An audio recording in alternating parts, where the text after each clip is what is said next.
Hello and welcome to the Bothering Strangers podcast with Max Hearing. I'm Max Hearing, and today I have a very interesting guest. He is known in Jewish circles as the Millennial Rabbi. I can tell you that he's for sure the best dressed rabbi I've seen. I don't know how often you're getting that compliment. My guest today is Rabbi Daniel Bortz. Rabbi, how are you? I'm doing well, Max. How you doing, man? Thanks for the compliment. I try. So you basically, like we were talking about before, you're kind of on like the fringe, and the way I view it, on like the fringe of Orthodox Judaism, where you are an Orthodox rabbi. You're out in, well, not in this moment, you're in New York, but you're in San Diego, typically from San Diego, and you kind of take what I would view like some Eastern philosophies, but being meditation and stuff like that, and you push it and you put it together with Judaism, to kind of bridge like the secular world and the Orthodox world. Would that be like an accurate assessment? I can totally see how it would look that way, but the way I see it is that I'm trying to bring back what Jewish practice and authentic spirituality always was, which wasn't just in the, let's say, synagogue minyan format, but there was always, when you went into the temple in Jerusalem, let's say, and you can't get more authentically Jewish than that, you walked into the Beit HaMikdash, you had Levites playing music. The Levim were playing music and song. You had people walking barefoot with incense smoke and fire for sacrifices. It was very sensory, and it was in nature, and it was very powerful. So what I try to do is I try to uncover in Kabbalistic sources and experiences that I feel our generation can really find meaning and relevancy to their lives. So even though the East is known for meditation and is known for that kind of experience, it is in Judaism. It's just not talked about a lot. Yeah, I can just, only speaking for myself when I say this, growing up in Judaism, and very much amongst Judaism, there was like little rumblings of as you described, Kabbalah, which is Jewish mysticism, I believe is how people describe it. And like I heard about, like, oh, there's this thing called Kabbalah, but like I've personally never studied it. Yeah. There's 4 layers to every aspect of Torah, of Judaism, and the 4th layer, the deepest layer, is Sod, is the secret side, and it's as important and as part of Jewish experience and learning as is the Pshat, as is the Halacha, the Talmud. We just don't delve into it very much, but I feel like our generation really needs it. Really gives us that inspiration, and it helps us understand our connection to God more. So, have you since you're approaching Judaism in a way that not many people in the Orthodox Jewish world are, even people in the secular, but especially the Orthodox Jewish world, are approaching Judaism, do you find that you've faced backlash or something? Yeah, just something like backlash, because it's like, well, why is he talking about Judaism in a way that we didn't grow up learning it? thank God I have not received much negativity. I think partly because most of my stuff is on platforms that most of mainstream Orthodoxy isn't on. So when I'm posting on Instagram, most of the establishment isn't on Instagram. So I don't have too much room for backlash. I get more positive feedback. But I have a feeling as I get a little bit more into the mainstream of what I do, I'm sure it'll come up, and that's fine, because whenever you want to trailblaze or try something new, you're almost bound to have some resistance or friction to that. So you've worked at Coachella, which was, when I was reading, I was like, what is at Coachella? You work with, when I was doing my research, you've a lot of secular Jews and secular people were just speaking very highly of your work. So have you found that through your work with secular Jews that they've been like, who've been possibly very disconnected from Judaism, from religion, from God, whatever you may call it, that after you've been like, let's approach this way, that they've been like, oh wow, and they've been brought back in?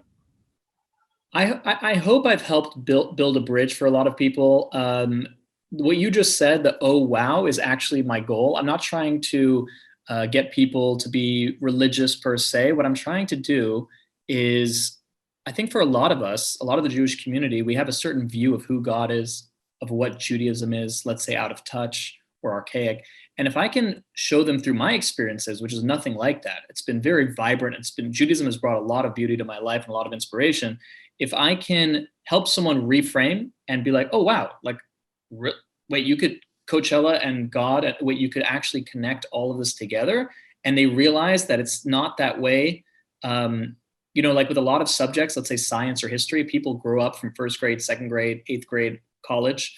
When it comes to religion, most of America, most of the world stays with their same belief system they had when they were kids. They don't study the material on further advanced levels. And I think we need to look at God and look at religion in a much more advanced, mature, thought out way. And if I can help people see it in a new way, then that's I hope I've done that for people. I hope so. Modest. I like it. Let's talk about Coachella real quick. Sure. You were running a Shabbat tent, a Sabbath tent at Coachella because it's on the weekend. What's the story there? How did you get involved in that? First of all, I miss music festivals during quarantine. So I worked in 2011, I opened a organization in San Diego for Jewish teenagers. That was the time I was most lost in my life and I needed guidance and I wanted to help give back in that age. So I noticed that at the same time every year, a lot of the teenagers in my group were leaving. They were like, oh, I can't come to an event this weekend. I'm going to Coachella. And when I started to find out what this was, I was like, why not create something that they can connect with while they're there? And then I found out that there's a group called Shabbat Tent with Rabbi Yonah in LA, and they try to go to different festivals. And that year at Coachella, there wasn't anything. So I reached out, we connected, and we created the tent for a few years. I was involved with it. And it was a beautiful thing. It was when I was there, I remember thinking that, oh, this is so new age. This is so different. This is so out of the box. And I'm like, no, it's not. This is literally how Judaism began. Abraham and Sarah had a tent in the desert, giving out free food and drink to passerby. And when they came in, they would philosophize and talk about this one God concept. And it was the same for me. When I was there, I had the most amazing conversations with people. People are much more open when you're not meeting them in a suit in a house of worship, but you're meeting them out in the open. Maybe it helps that they're on drugs. I don't know. But I was pretty naive. I didn't know everybody. There's so many people were on.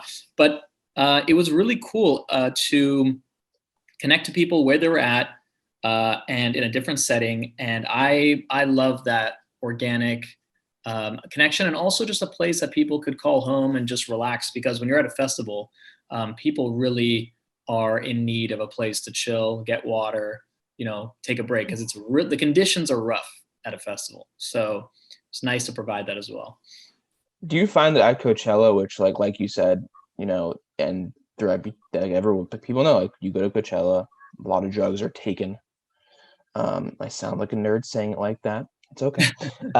Do you think that, when you're there, that the people who are going there, whether they be Jewish or not, that they are often lost because they ended up there in need of this kind of spiritual awakening through like music, possibly drug or whatever, alcohol, whatever it may be? I mean, it's a very deep question in that we all seek highs. We all seek transcendence, I think. And we find that in healthy ways, let's say competitive exercise or breathing exercise. There's all types of ways, music, concerts. A lot of us look towards illicit other ways of quick highs, whether it's drugs, alcohol, other things. And I think we can all agree that the goal is to find a way to create a high throughout our life, to make every day have an element of that. Even somebody who does the most intensive drug experiences, I think, knows for the most part that my goal is to somehow waken myself to then like incorporate this in my daily life. I can't just continually go to the drug for that high. So I noticed at Coachella a lot of excess. I remember the tent next to mine, I sat with this guy, and by like 11 a.m., he had done more drugs in that morning than I think in my entire lifetime, even when I wasn't religious or any part of my life I would ever dream of doing. I mean, I'm talking about every drug you can think of back to back. And I was thinking of, I think I did tell, I'm like, not just pace yourself, but like, what's your intention here? Like, is it escapism, or are you trying to like at least, elevate your experience, or have some intention involved here? And I think that's one major problem. It's escapism. We want to find a way to escape our lives, when really the difficulty and our mission is to find a way to deal with our lives and elevate our lives, to find a way to make our lives meaningful. And honestly, it sounds maybe unattainable, but for me, I get high on life. I really do. I think what Judaism and mystical learning in Judaism has done for me is I have a lot of wonder. I look at a flower, I look at the sunset, I look at people, I look at the world, and I'm in awe of, this didn't have to be here. Everything I see has a lesson that God is trying to show me, and everything has a deeper symbolism behind it. So through my learnings, I think I've been able to get a bit of that natural high in my life, and I try to impart that with other people as much as I can. Do you think that if you like you said, a lot of people at Coachella are just there to like taking drugs to like escape it, but do you think that if you go into an acid trip or taking shrooms within the intention of like a revelation, because people say they've had revelations while on hallucinogenic drugs, do you think there's a value in that? It's a loaded question. It's a good question. I think we need to devote more time to it. First of all, as I just said, I think that's a step up from doing it mindlessly, is to have intention, to really treat it as like a sacred space that you're trying to maybe learn something about yourself or about life, with the right people, safe environment. Of course, we know that everyone reacts differently to drugs. When I was at Coachella, this one guy was on acid and his tent flew off. It like lost its stake, and he was a bit overwhelmed, and it's hot and we're dehydrated. Like, you want to make sure you're not just because everyone else is doing it. That's the first side. The story I like to bring regarding hallucinogenics is in the Talmud, in Tractate Chagiga, page 14. There's a famous story called the ascent to the Pardes. There were four of the greatest rabbis of the time: Rabbi Akiva, Ben Zoma, Ben Azai, Acher, and they somehow, I think Rashi says, they meditated on divine names, and they were able to go up to heaven, basically. They were able to, when we say heaven and hell and all these worlds, we're not talking about a place beyond Mars. We're talking about right here, right now, but another level of consciousness, another reality. They were able to ascend to that place. And it says that Ben Azai, out of love for God, his soul left his body. He died. Ben Zoma gazed too much. He took in too much and he went crazy. He lost his mind. Acher, Elisha ben Avuya, became a heretic. There's a whole explanation of what he saw, and it's interesting why that happened. And Rabbi Akiva entered in peace and left in peace. He was the only one who came out no problem. And I love the idea where it says he entered in peace, meaning he went in with the right intention to bring this experience down into his life, and therefore he left in peace. He didn't float up and lose himself. He had preparation. And we see also the effects on the others, that no matter how holy they were, no matter how prepared they were, they didn't have a good experience. So unfortunately, I can't give you a yes or no. I just think each person has to research for themselves, know all that's going to come involved in it, and make their own decisions. And I do know of people that have altered their life in positive directions from experiences like that. People I met in yeshiva in Jerusalem, because it was the first time in their life that they had to come face to face with their existence. If you can do that without it, try that too. First try, before you get into that, try and sit alone in nature for an hour, listen to music, whatever it is, and really put yourself face to face with your own life. There's so much noise and distraction with our phones, with computers, with everything going on. We never have time to just think about, what am I doing on this earth? So I would just venture to say, try that first. So you practice meditation, right? It's gaining popularity, I would say, now in America, at least in the Western world. I can't speak on the Judaism side of that. I don't know what's happening over there, but how have you seen transcendental meditation kind of change your life for the better or worse? Yeah, definitely for the better. I would say I would divide meditation into two parts. There's the famous, well-known, trendy aspect nowadays, which would be like maybe mindfulness, mindful meditation, or transcendental meditation. And that is very much focused on quieting the mind and relaxing. You'll see a lot of apps do that. A lot of apps will like find ways to get your mind off your problems, get your mind off your stress, and just chill. I like that meditation.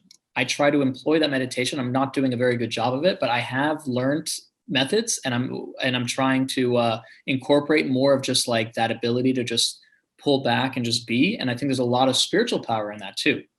Um, the meditation that in the Jewish world is a little more focused. It's a little more having a goal in mind of, let's say, having a soul connection with the Infinite One, or meditating on a verse of prayer. Because that's what prayer is, right? Prayer is a mantra meditation. The idea of prayer is to say words, yes, towards God, but you're really accessing a higher state through these words. And for me personally, I practice a meditation where I kind of blend the two. I have my own form of it. And I like to, and there's other Jewish meditations that I dabble in. But I also lead meditations where I try to take ideas in Kabbalah and in Torah and guide people. So they're learning the material first, but then they're experiencing it in their heart. It's not enough to learn it in your mind, which is what we usually do in the Jewish world. I want them to take that knowledge and bridge their mind and their heart so that they can then feel it and become part of their daily lives. What's the essence of what I just learned? Those are the meditations I usually lead. But for myself, I like to usually incorporate music, and I like to just connect to God without words and just get in touch with my soul. So I kind of have a focus to what I'm doing. I'm not just clearing my mind and just seeing what comes. I'm actually like moving in a certain direction when I meditate. So it's like a blend of like prayer and meditation. King David said, "Va'ani tefillah," which means I am prayer.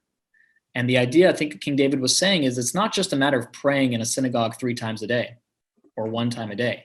It's about making your life and your consciousness in that mode of connecting to God. You ever look at a candle flame? The candle flame's always flickering up. It's always trying to leave the wick. The soul is always trying to connect back up to God. It's just our consciousness brings it down. And we allow ourselves to stoke that flame and to feel into that soul.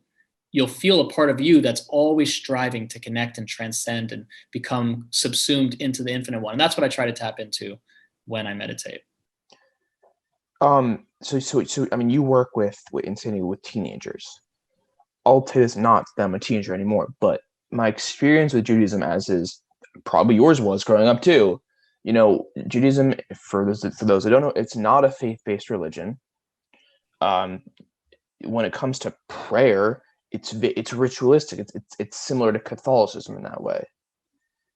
It drives a lot of people away, because you're like, why am I saying this? Why am I saying this? Often, almost always, unless you speak Hebrew, you don't even know what you're saying.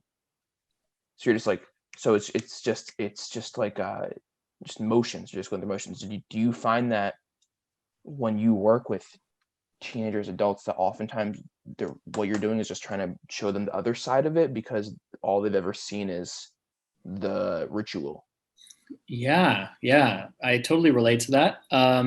Like you said, Judaism for many is ritualistic. It's like in the synagogue. And Judaism was always meant to be in the home, in your life. It was supposed to be a part of your waking, breathing existence. Not so much, did I check off the list of going to synagogue on Yom Kippur? It was more, how is this part of how I eat my food in the morning and in the afternoon? Meaning, the reason we make blessings on food is to create a sense of gratitude for all that we have. It's acknowledging God in this thing that I'm eating. When I eat an apple and I make a blessing, my mindset is a seed had to be planted in the ground. Rain had to come and water that seed. It had to grow miraculously over time to produce an apple. Someone had to, out of their own effort, go and collect that apple. I had to be able to make enough money and be blessed with money that I could buy this apple. I'm eating it and it's giving me nourishment so that I can then elevate this world and make it a divine place. So Judaism was meant to be incorporated in our marriages, in our relationships, in our lives, in our eating, in our everyday breathing existence. And I think I try to share how we can find ways to elevate all aspects of our life in a way that people are interested in doing, not just, did you pray the entire service this morning? And it's sad that usually we associate Judaism just with all the rituals, although I will say the mitzvot, so the idea of like shaking a lulav on Sukkot or eating matzah on Passover, even if that seems like I don't relate to that, I do believe strongly in the power of the ritual of the mitzvot. Just we have to explain the deeper meaning behind it. The word for reason in Hebrew is ta'am. The word for taste in Hebrew is ta'am, the exact same word. If you want to have a taste, an enjoyment, a pleasure in what you're doing, you have to understand the deeper reason behind why you are doing it. If you're just doing it because you have to do it, you're not going to relate to it. When I teach, or when someone learns the levels of understanding of what all the ritual is, it really adds to the power of the experience. So both going beyond the ritual and elevating the ritual, I think, are two things that we need to do more of. So it just sounds like a lot of it comes down to oftentimes doing the same thing, but with intention this time, with knowing what it means, why you're doing it, Yeah. what you're saying as well. Yeah, like you've said the Shema Prayer before, right? Yeah, when you wake up, when you go to sleep. Yeah, exactly. So when we say the Shema, even for me, it's like I've said this before, I'll say it again, God is one. I know God is one.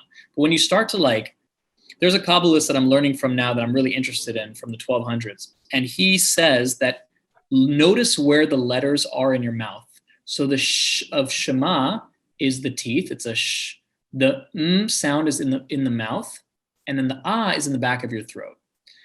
And according to the Sefer Yetzirah, the aleph, the ah, the sh, and the those three sounds are the three mother letters. They correspond to water, fire on opposite ends, and wind.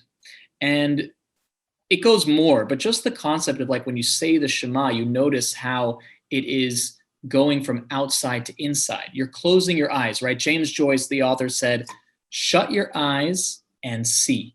What do you mean shut your eyes and see? It obviously means something deeper here. The idea is, why do we close our eyes when we say Shema? We're saying God is one. Can't I just look at nature and see that God is one? But the way the world is, olam in Hebrew, world, is the same letters as helam, which means hidden. God is hidden in nature. We see the sun rise, the sun set. We look at it as just a cycle of nature. If an elephant knew how to fly, and you saw an elephant right now flying out of the window, you wouldn't think twice, because that's how you would have grown up. Anything in nature, we don't get excited by because it is a cycle, not because it's not wondrous. And therefore we close our eyes and we remind ourselves that everything we see is miraculous. Everything I see did not have to be the way it is. It didn't have to be all these colors, didn't have to be all these tastes. And when I go deeper into even the science of reality, I see how unbelievable everything is. And I'm able to then open my eyes and say that one God, even though I see diversity, I see a lamp, I see your face, I see a computer, I see a thing on the wall, I recognize that this is all part of the oneness of God, right? When you see a lake and you see sunlight beams all over the lake, you see millions of dots on the lake, you don't say that there's a million sources. You know there's one source to all those colors, all those lights. And everything I see is rooted in one source. And there's just ways to elevate experiences of what we're saying every day that I do believe can help the experiences be better. Not to ignore the ritual, but to elevate it. Do you think,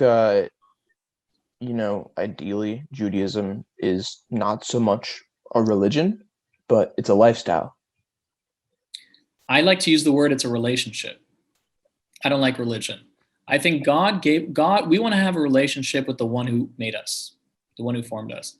And God gave us tools, gave us ways. He gave us the phone number to make that connection.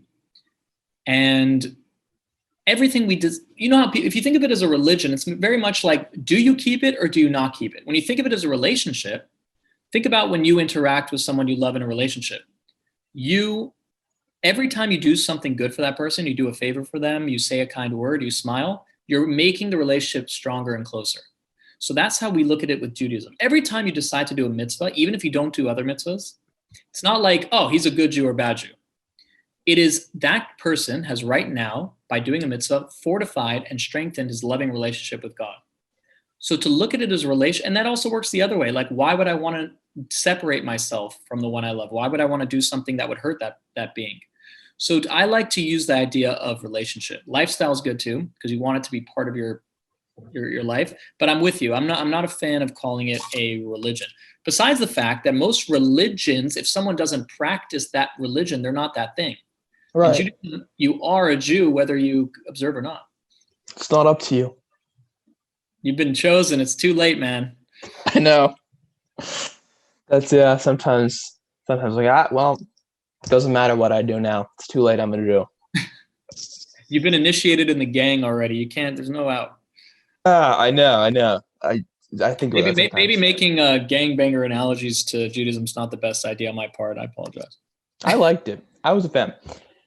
You know, I was talking about this. You did write a book about much of what we spoke about, called Beneath the Surface, which is also the name of your podcast. What kind of inspired you to write your book Beneath the Surface? So every week in yeshiva, when I decided to leave UC Santa Barbara and go to Jerusalem, not the average transition. Yeah, I wanted to go party, man. Gaucho back in the day was crazier than it is now. The 2000s were pretty lit in. Oh, dude. Yeah. So when I left, I was learning such incredible stuff nonstop. Like my mind was literally couldn't handle all the material coming at me from all these top sages in Jerusalem, and just every question I had, it was like it was awesome that I felt it was my obligation to share it with friends and family. I didn't ask their permission. I just added all the emails I knew to a newsletter, and I would choose one idea. And my forte, I guess, my thing is to, maybe it's the ADD in me, is to make it really short and relatable and not, I was hearing like a 4-hour class and I would send 3 paragraphs. Like, what was the gist of what he was trying to say? And that became a weekly email that I then collected. A friend helped me collect that into a blog back in the day. That was all we had. So I put it in a blog and I categorized it. And then after a while, I'm like, I have enough categories. I could put this and make this into a book. It was much harder than I thought it would be.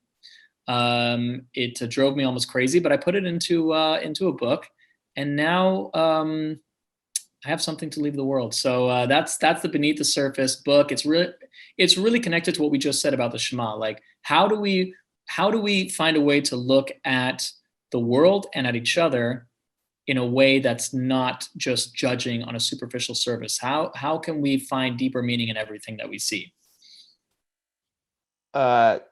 I want to go back to Santa Barbara real quick. Sure. So, from San Diego, you grew up like kinda doing religious, so to speak? Some tradition, yeah, definitely. But not the way you are now. No. What was, I mean, were you one of those people who was like, from a young age, when a teenager, where you were like, man, there's something bigger, like, what's my purpose? Yeah, that's a good question. I definitely felt there was something bigger in my plans for my life. Like, I always had, I'm reading a book now that talks about different archetypes, and one of them is the dreamer. So I think I definitely had this, like, I'm going to do something big with my life. I want to have a big impact on people, but it was definitely not in this direction. And I guess I had a midlife crisis. Instead of having it at 40, I had it at like 17. So I got it out of my system. I definitely experienced what the world had to offer. You had a 1/6 life crisis right there. Hopefully, God willing, it wasn't midlife. And yeah, I think I lived life, really passionately and really searching all the time from a young age. And that helped me maybe go earlier than a lot of my friends or people I know that usually maybe connected later. They started asking questions later. I was asking questions early, and different things happened that led me. Kind of, you said we're chosen. Like, I felt like I was picked. God pulled me in. It wasn't something that I was necessarily planning to do. It was just something that emotionally, mentally, spiritually, I felt called to do. It came to me later in my teen years, and the rest is history. Yeah, so you didn't go to Israel or Jerusalem immediately. Instead, I mean, you went to college for the partying, like you said, as many do. That's the reason why many people go to UC Santa Barbara. What was something going on there where like because like something had to hit you and be that like that last straw to be like, all right, I gotta go. Great way to say the last straw, because it wasn't like I went to Santa Barbara with zero intention for Jerusalem. I towards the end of high school, I was already starting to really feel and grow in my spiritual connection and my Judaism. But I'd worked in high school to get to college. Santa Barbara was also probably the best UC school I got into. So it was also a matter of like, I wanted to help Israel. I was into politics at the time, which thank God I didn't get into, because that would be the most stressful thing ever. Politics is a dirty game. But I wanted to help my people, and I felt that politics was the way to do it. I was interning at political parties. I was studying every answer you could possibly give to an anti-Israel opinion. And like our mutual friend Rudy Rothman, like he's maybe what I wanted to become back then. And I think I did have some momentous things. That summer between high school and college, I had some powerful experiences in Israel. I went to visit Israel, and I went to Tzfat and Jerusalem, and I started to really delve deep. And then when I went to college, before I had a chance to rush a fraternity or really get involved in that life, it was the high holidays, right? Because the high holidays and the month of Elul is right in the fall, right when school starts. So I was going to the local Chabad, and I was like going to everything. And I think that's what really pulled me in. That was the final straw, was the kind of that month and a half of freshman year. And Santa Barbara also, besides the partying, has incredible nature. Like it's a beautiful place.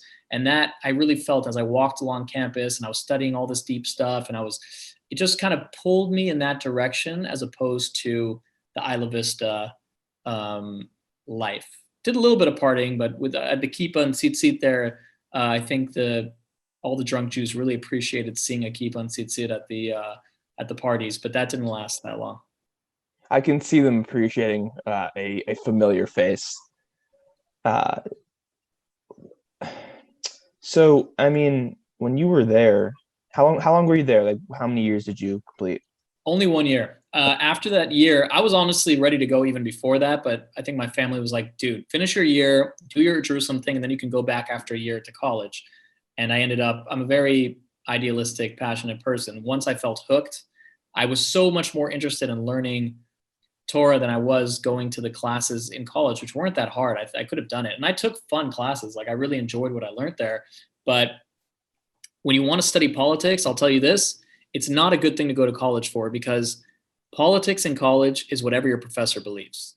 It's not Yeah. like studying physics. If you're studying physics, I think for the most part, you're not too worried about getting a certain version of it. But when you're studying, like I took a Near East and Islamic studies class, and they brought in this guy from the UN who was basically saying that Palestinians had no other resort than suicide attacks. It was during the Second Intifada. And I'm the one who always had to raise my hand and speak up. So it was really stressful. And I don't think that I would have enjoyed staying on for that. Yeah. I think teaching politics at the university system is difficult, especially like because most like we know like a lot of them have liberal biases, which is it's fine. But I remember having a conversation with a professor in her office, so like not in the classroom, and she told me I'm not going to say the opinion, but it was it was less liberal than the college was. So she had to like very silently be like, "This is my thought," and then she'd be like, "All right, now we're back." So I can see that being, oh yeah, the problem with politics at that level. But when you went to Israel before college, you said you went to Sfat, you went to Jerusalem. Sfat is like this artsy, spiritual place. For people that don't know, Jerusalem is very religious, but there's like, if you're Jewish and you're in Jerusalem, it's in the air. Like there's Judaism in the air, no matter where you are in Israel. But Jerusalem really has a lot of it in the air, and it's like, and you can feel it even if you do nothing. So yeah. was that kind of what drove you? Was it like those two cities having that kind of like what I just talked about? Totally. I like to go all the way if I'm going to experience something. And Jerusalem is known as the city of fire. Sfat is the city of air. Hebron is the city of earth. And Tiberias is a city of water. And those are the four holy cities of Israel. And Jerusalem, Yerushalayim, if you broke up the word, is Yirah Shalim, which literally could mean total awe or total awareness of God. When you walk there and you go to the old city, there's a reason people get emotional. You feel something more. You feel that God exists. It's not, you feel divine providence there. You don't feel like when I was in Hebron, for example, the Jews I met there don't sort of believe, don't have faith. They embody it. It's part of their entire, because they're living in a place surrounded by people. A lot of people want to kill them, and they're around the tombs of the patriarchs and the matriarchs. So in Israel, you get that it's a place that's praised in Judaism a lot because you feel different when you're there. Tzfat for me is my favorite spiritual connection place. I think everyone connects differently, and Tzfat for me, the city of air, it's a place where they say that a Shabbat in the diaspora is like a weekday in Tzfat, meaning the elevated feeling that you can feel in a holy occasion, you always feel that in Tzfat. So there's no the air is pure. I imagine if somebody wanted to do some rehab or cleanse themselves, that's the place to do it. It's very pure air. And when I went there that summer between high school and college, I went with Or Sameach, a yeshiva in Jerusalem. And we did Friday night services outdoors where the Arizal, the Kabbalist, used to bring his students. They would walk to the fields and bring in Shabbat. And I remember standing there during the Amidah, the silent prayer, with everyone else. And I was I was overlooking the hills of Tzfat. And I literally felt what people probably feel on acid, going back to our earlier conversation. I felt completely one with all reality. And it's not something I'm just saying it felt nice. No, I really felt I think a reflection of the world of Atzilut, which is a world of oneness with God. It's a higher spiritual world. I felt absorbed and one with all things. And moments like that really were pivotal in my growth. It was how do you turn back from that? How do you not want to search for that more? How do you not want to make that part of your life? So I'm very thankful that God gave me gifts like that. And it wasn't just something I believed intellectually. It was something that totally took over my whole being. And therefore I couldn't not pursue that. That's some deep stuff right there. Since we are on the back end of time here, I want to ask you a question that I'm thinking about asking everyone, actually. So you could very well be the first. It doesn't matter what order you answer this in. What is the best piece of advice you've ever received? And what is the worst piece of advice you've ever received? Wow. Best piece of advice I've ever received and worst piece of advice I've ever received. So I like to, when I try to answer questions like this, I try to go with what pops in my head first, what maybe intuitively calls to me. It's not something someone told me, but it's my favorite teaching in Pirkei Avot. Pirkei Avot is a 2,000-year-old book from the sages, the greatest sages. It's like a yearbook quote. What do you live your life by? And it's, so the one I've always loved the most is chapter 4, number 1. And Ben Zoma, who was the one who lost his mind in that elevated experience in paradise. Ben Zoma says, Ezehu chacham alomed mikol adam. Who is wise? The one who learns from every person. The idea of wise doesn't mean to be the smartest person in the room. It means to learn, I think, not just from every person, but from every thing. Every experience you have is a learning opportunity. If I'm stuck in traffic, I can now learn patience that I can use when I'm actually going to be with a loved one and lose my patience with them. I can incorporate what I'm learning now for then. I can always utilize an experience, no matter how negative, for a positive time. And I just love that idea. It makes life so much more interesting. Everywhere you go, everything you see, you can use it as a learning opportunity. And if you like to learn and grow like I do, it makes life really fun and interesting. You can listen to Max's podcast. You can listen to my podcast. There's always an opportunity to learn something, even if you're in a traffic or in a subway or something. Worst piece of advice I ever received.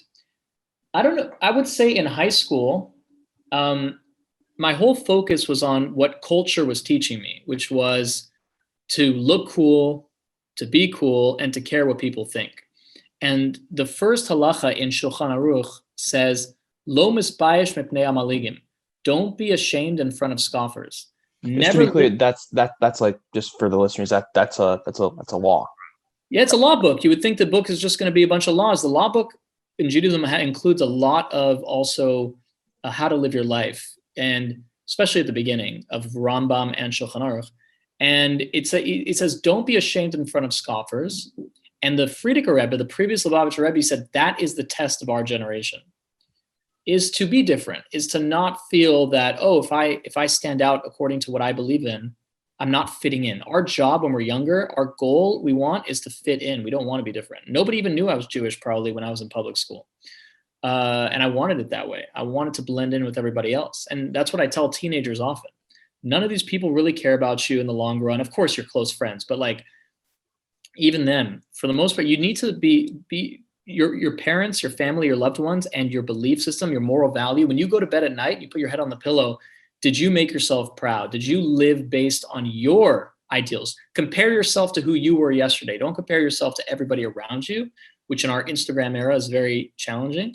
Hard. And I think that's the worst advice, is someone who is that mentality and that advice to really try and fit in and be cool, because that's how you'll be accepted. Because what are you being accepted for? It's not really you. It's interesting that you brought up the whole thing about, nobody cares about you, which, on the surface sounds like, kind of hurtful, but like, it's true, because like at the end of the day, something that a lot of stuff that happens to us in life, not everything, but the vast majority of things, it's minutia, it's little stuff that we may remember, but it's not super important in the long run. And we think it's this whole thing, and everyone's like, no, it's not, but we still think it's like a whole thing. There's a book in the apartment here that says, don't sweat the small stuff. And then in small letters, it says everything is small stuff. And I think my 7-year-old niece, I told her the same idea because she was nervous in front of her school when she had to sing with her classmates. And my brother and I said, you know what everyone's thinking about when you're singing? Not you. They're thinking about cartoons. Your teachers who you're nervous about are thinking about dinner at home that night. So on one hand, it's like, oh, that sucks. Like, why would you tell that to somebody, a kid? But it also relaxes us because we think the whole world revolves around us, which is a whole interesting conversation about how we're created in the image of God and our egos are rooted in a very high place. But that ego, that thinking that everything revolves around me, can make you anxious. And you just need to realize that everyone is on their own journey, and we're interacting with each other to try to make our lives a little bit better, but not to think that exactly that everything is really around us. Did you find the whole thing about like not thinking, did you find that was like really testing you when you got to college and you were visibly Jewish by what you wore? So people looked at you and said, oh, he's Jewish. Not like he looks Jewish, he's Jewish. Yeah. And everyone else maybe was Jewish, but they didn't look. And did you find it was something you were really straddling then? So it very much connects to what we were just saying. As opposed to high school, where I really, really cared what everyone thought about me, in college, I felt like it was a new start. I went to a lot of high schools, but I graduated from a tiny private high school where everyone knew each other. In college, there were 30,000 people. Nobody knew me. I could be myself. Everyone's kind of more mature, more adult-like. And I felt like going with a kippah and being openly Jewish, it wasn't as difficult. And also, I've always liked standing out as well. Meaning, I don't mind every day somebody stops me and asks me a question about Judaism, says shalom. I like my life to be meaningful in that way. I don't need to blend in. I like to have a purpose. I could live in Jerusalem, or even New York. Yeah, you wouldn't stand out that much though. Not at all. I live in San Diego, where I think I'm one of maybe like 10 to 20 people who walk around with a kippah and tzitzit and a beard. I mean, there can't, if that. So I do it on purpose. I think life's about shining a light in a place and being needed where you're at, and not just to be comfortable. I like that. I've always liked standing out, but I don't need to do anything. It's just who I am at this point. Love it. There's no specific effort. Well, thank you so much for coming on. I really appreciate it. Thank you for letting me bother you. Thank you, Max. I hope I'm not a stranger anymore. You can call it bothering friends, and for next time. No matter what, I'll be bothering you. So that's not ending. You can get Rabbi Bortz's book, Beneath the Surface. I know it's on Audible. Where else can it be bought?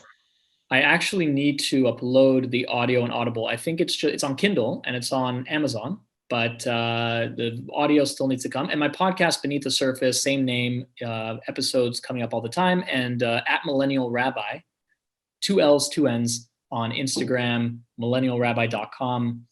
You can find all types of stuff going on as well.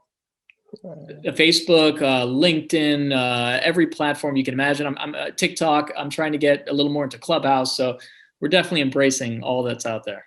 I still haven't figured out Clubhouse, so you do great on there. I think I would do really well. I just haven't like took the time to like, which I would probably take 10 minutes as I say that, to be like, so how does Clubhouse work? So I just have access to the app, but yeah, you can follow Rabbi Bortz at Millennial Rabbi ever. Just kind of Google Millennial Rabbi if you're not so sure, and something will come up. And get his book on everywhere but Audible. Like I said, as I said Audible, I remember it was Amazon that I saw it, which is owned by Audible's owned by Amazon. And I think that's about it. I think we hit everything there. I love learning, so I love bringing people on who are and teach me something. I love it too, man. I appreciate the opportunity. I appreciate you coming on. Thank you for watching. Follow Bothering Strangers on @Bothering Strangers on Instagram, and everyone stay safe.